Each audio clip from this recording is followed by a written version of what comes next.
ओम शांति। 15 जुलाई 2024 की मुरली के मधुर महावाक्य है, सार में है। मीठे बच्चे, दे अभिमान आसुरी कैरेक्टर है, उसे बदल दैवीय कैरेक्टर धारण करो तो रावण की जेल से छूट जाएंगे।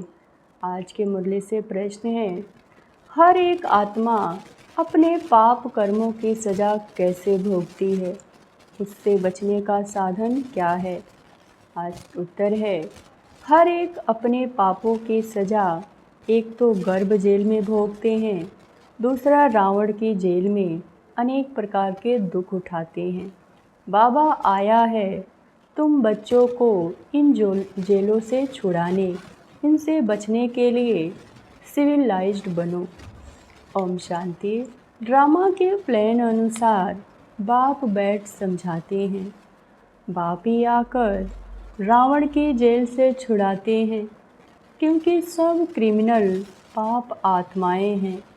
सारी दुनिया के मनुष्य मात्र क्रिमिनल होने के कारण रावण की जेल में हैं। फिर जब शरीर छोड़ते हैं तो गर्भ जेल में आते हैं। बाप आकर दोनों जेल से छुड़ाते हैं। फिर तुम आधा कल्प रावण की जेल में भी नहीं और गर्भ जेल में भी नहीं जाएंगे। तुम जानते हो, बाप धीरे धीरे पुरुषार्थ अनुसार हमें रावण की जेल से और गर्भ जेल से छुड़ाते रहते हैं। बाप बतलाते हैं, तुम सब क्रिमिनल हो, रावण राज्य में हो, फिर राम राज्य में सब सिविलाइज्ड हो जाते हैं। कोई भी भूत की प्रवेशता नहीं होती। देह का अहंकार आने से ही फिर और भूतों की प्रवेशता होती है। अब तुम बच्चों को पुरुषार्थ कर देही अभिमानी बनना है। जब ऐसे लक्ष्मी नारायण बन जाएंगे तभी देवता कहलाएंगे। अभी तो तुम ब्राह्मण कहलाते हो। रावण की जेल से छुड़ाने के लिए बाप आकर पढ़ाते भी हैं, और जो सबके कैरेक्टर बिगड़े हुए हैं वो सुधारते भी हैं। आधा कल्प से कैरेक्टर्स बिगड़ते बिगड़ते बहुत बिगड़ गए हैं। इस समय है तमो प्रधान कैरेक्टर, दैवी और आसुरी कैरेक्टर में बरोबर रात दिन का फर्क है। बाप समझाते हैं, अब पुरुषार्थ कर अपना दैवीय कैरेक्टर्स बनाना है, तभी आसुरी कैरेक्टर से छूटते जाएंगे। आसुरी कैरेक्टर में देह अभिमान है नंबर 1। देही अभिमानी के कैरेक्टर कभी बिगड़ते नहीं। सारा मदार कैरेक्टर्स पर है। देवताओं का कैरेक्टर कैसे बिगड़ता है? जब वे वाम मार्ग में जाते हैं अर्थात विकारी बनते हैं, तब कैरेक्टर्स बिगड़ते हैं। जगन्नाथ के मंदिर में ऐसे चित्र दिखाते हैं वाम मार्ग के। यह तो बहुत वर्षों का पुराना मंदिर है। ड्रेस आदि देवताओं की ही है। दिखाते हैं देवता वाम मार्ग में कैसे जाते हैं। पहली पहली क्रिमिनलिटी है यह। काम चिता पर चढ़ते हैं, फिर रंग बदलते बदलते बिल्कुल काले हो जाते हैं। पहले पहले गोल्डन एज में हैं, संपूर्ण गोरे, फिर 2 कला कम हो जाती है। त्रेता को स्वर्ग नहीं कहेंगे, वह है सेमी स्वर्ग। बाप ने समझाया है, रावण के आने से ही तुम्हारे ऊपर कट चढ़ना शुरू हुई। पूरे क्रिमिनल अंत में बनते हो। अभी 100% क्रिमिनल कहेंगे, 100% वाइसलेस थे, फिर 100% विशस बने। अब बाप कहते हैं सुधरते जाओ। यह रावण का जेल बहुत बड़ा है। सबको क्रिमिनल ही कहेंगे, क्योंकि रावण के राज्य में है ना राम राज्य, और रावण राज्य का तो उनको पता नहीं। अभी तुम पुरुषार्थ कर रहे हो राम राज्य में जाने का।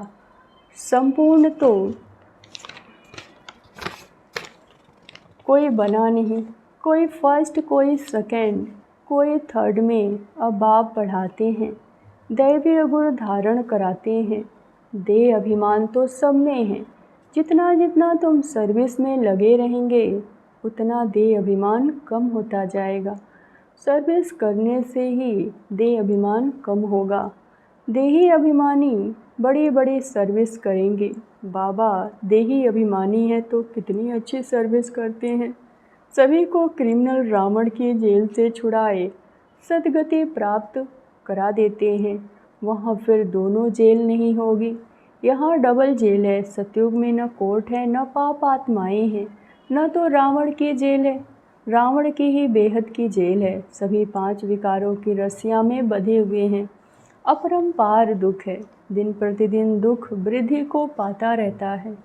सतयुग को कहा जाता है गोल्डन एज, त्रेता को सिल्वर एज। सतयुग वाला सुख त्रेता में नहीं हो सकता, क्योंकि आत्मा की 2 कला कम हो जाती है। आत्मा की कला कम होने से शरीर भी ऐसे हो जाते हैं। तो यह समझना चाहिए कि बरोबर हम रावण के राज्य में देह अभिमानी बन पड़े हैं। अब बाप आया है रावण की जेल से छुड़ाने के लिए।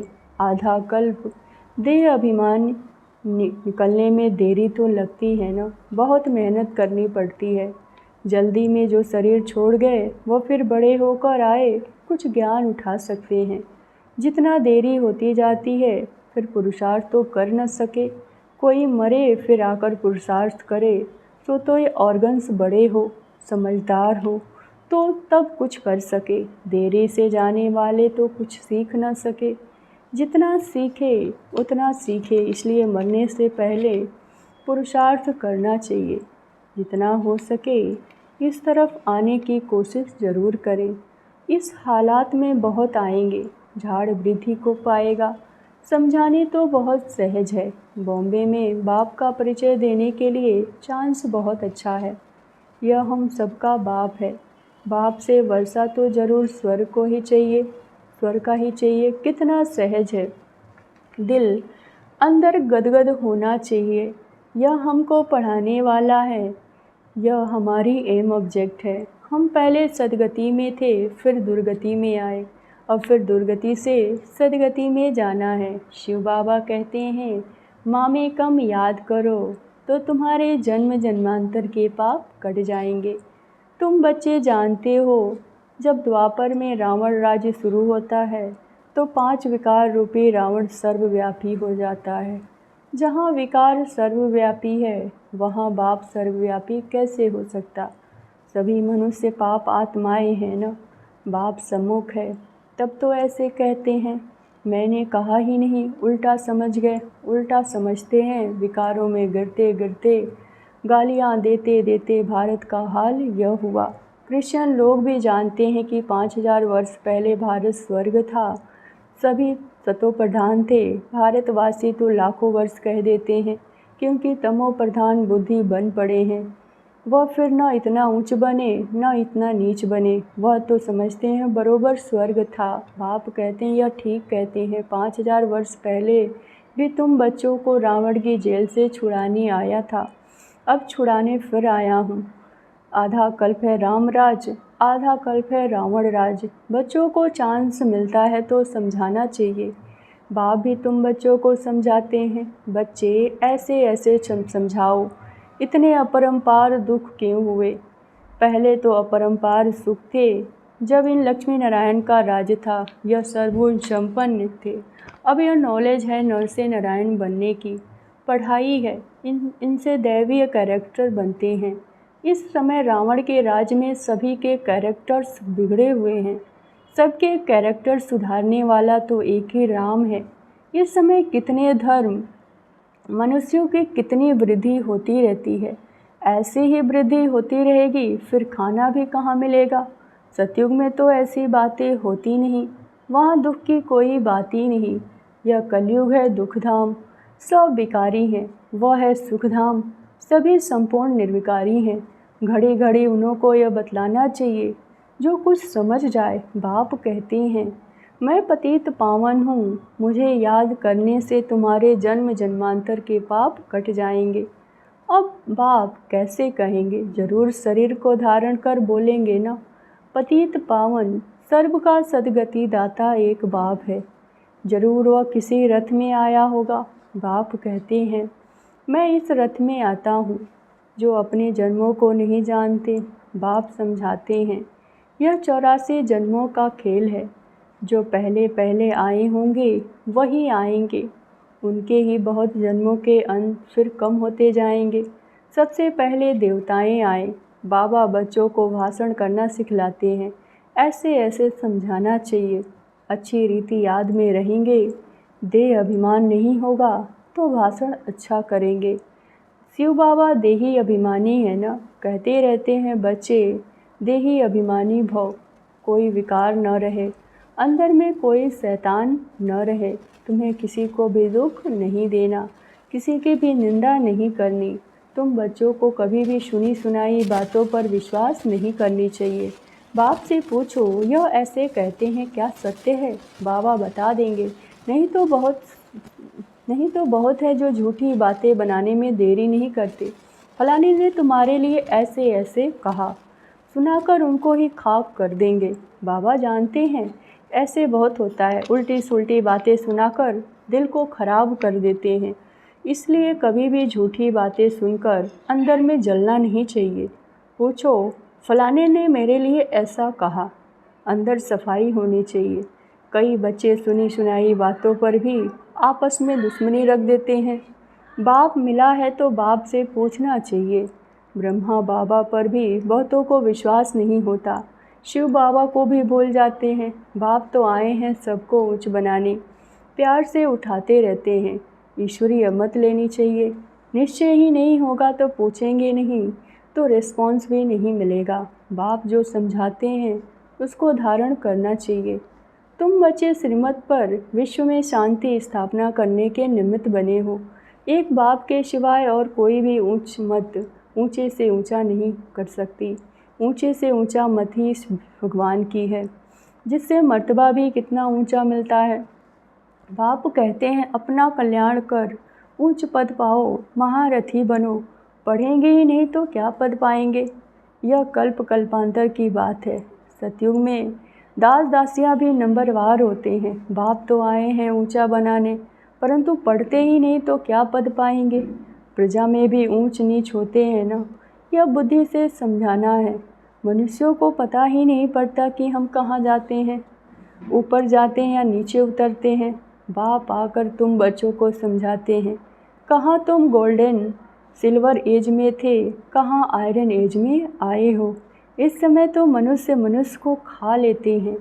अब यह सभी बातें जब समझे तब कहेंगे ज्ञान किसको कहा जाता है। कई बच्चे एक कान से सुनकर दूसरे कान से निकाल देते हैं। अच्छे अच्छे सेंटर के अच्छे अच्छे बच्चों की क्रिमिनल आई रहती है। फ़ायदा नुकसान इज्जत की परवाह थोड़े ही रखते हैं। मूल बात ही है पवित्रता की, इस पर ही कितने झगड़े होते हैं। बाप कहते हैं यह काम महाशत्रु है, इन पर जीत पहनो तभी जगत जीत बनेंगे। देवताएं संपूर्ण निर्विकारी हैं ना, आगे चल समझ जाएंगे, स्थापना हो जाएगी। अच्छा, मीठे मीठे सिकिलधे बच्चों प्रति माता पिता बाप दादा का याद प्यार और गुड मॉर्निंग। रूहानी बाप के रूहानी बच्चों को नमस्ते। धारणा के लिए मुख्य सार। पहली पॉइंट, कभी भी सुनी सुनाई बातों पर विश्वास करके अपनी स्थिति खराब नहीं करनी। अंदर में सफाई रखनी है। झूठी बातें सुनकर अंदर में जलना नहीं है, ईश्वरीय मत ले लेनी है। दूसरी पॉइंट, देही अभिमानी बनने का पूरा पुरुषार्थ करना, किसी की भी निंदा नहीं करनी। फ़ायदा नुकसान इज्जत को ध्यान में रखते हुए क्रिमिनल आई को ख़त्म करना है। बाप जो सुनाते हैं उसे एक कान से सुनकर दूसरे कान से निकालना नहीं है। वरदान, त्रिकालदर्शी की सीट पर सेट हो, हर कर्म करने वाले शक्तिशाली आत्मा भव। जो बच्चे त्रिकालदर्शी की सीट पर सेट होकर हर समय हर कर्म करते, वो जानते हैं कि बातें तो अनेक आनी हैं, होनी है, चाहे स्वयं द्वारा, चाहे औरों द्वारा, चाहे माया व प्रकृति द्वारा। सब प्रकार से परिस्थितियाँ तो आएगी, आनी ही है। लेकिन स्व स्थिति शक्तिशाली है तो परिस्थिति उसके आगे कुछ भी नहीं। सिर्फ हर एक कर्म करने से पहले आदि मध्य अंत तीन कालों चेक करके समझ करके फिर कुछ भी करो तो शक्तिशाली बन परिस्थिति को पार कर लेंगे। स्लोगन: सर्वशक्ति व ज्ञान संपन्न बनना ही संगम युग की प्रारब्ध है। ओम शांति।